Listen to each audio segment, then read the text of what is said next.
ready-made na dito kasing cake. Wala dito doon sa Pinas yung ready-made cake na.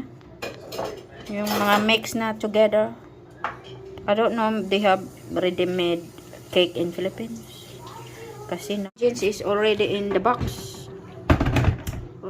Everything is here already in the box. I don't know if they have in Philippines like this.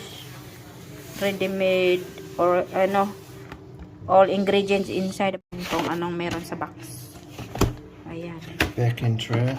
They have baking tray. Ayan guys, they have baking tray as well. Mayroong baking tray sa loob. Ayan. Then flour, that one. Icing flour. I think flour. That's icing. Icing. This is the flour. It's the flour. Sponge mix. This is flour mix already. Yeah. Ayan, pang decoration. Sprinkles. Sprinkles on top. Ayan, pag naluto. Ayan, sprinkle mo pag naluto na ba. If the cake is baked already, you can sprinkle. Ayan. Ayan, i-mix. Ilagay na natin to sa mixing bowl mamaya. You have to fold it to para ma-fix, ano siya. Insakto sa tray. Pikoon na siya, guys. Tupiin. Pikoon, tupiin. Tupiin siya. Alright. Guys, nahimo na siyang box.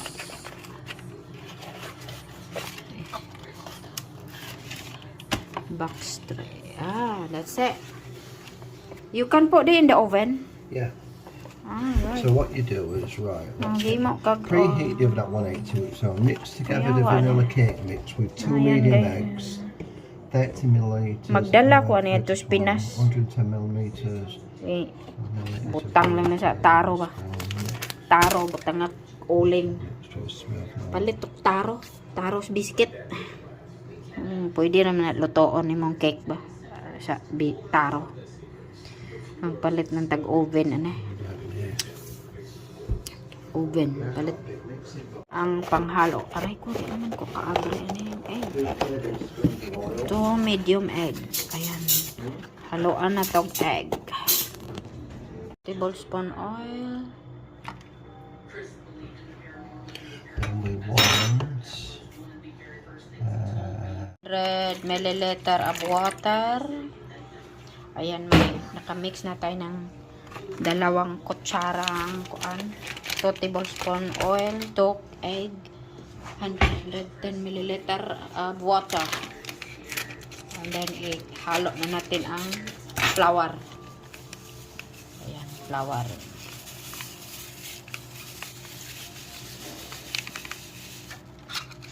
Is it plain flour? no, it's not just flour. It's a sponge mix, ready-made sponge mix. Oh, ready-made sponge mix. Sponge mix, yeah. Ready-made mix. Ano na pala to siya, guys? Mix na. Ready-mix na siya ba? Where is he? Gone, he's disappeared. This one, tortilla. Baking mix. Ayan, guys. Baking mix. Shake.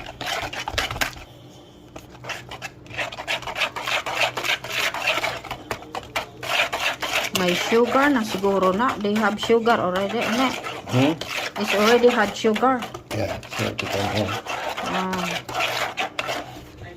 Tingnan ko sa box kung ilan ang sugar.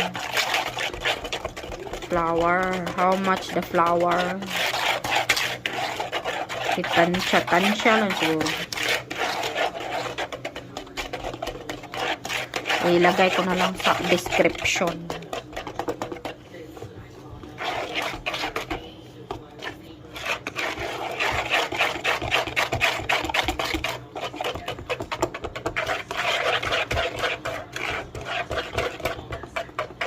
You have to mix properly. Ayan, i-mix mo talaga siya. Pwede raman og one way or another.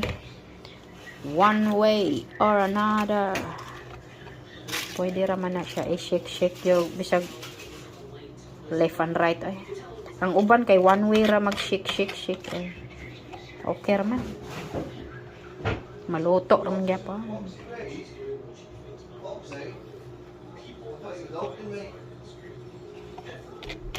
He's helping, he will not help, he will just eat. You found what? Rubbish video. Sa tray guys, yung pwede ra sa ano pala, ready-made box.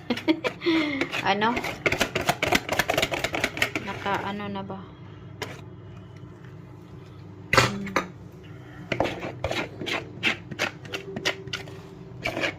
Ayan guys.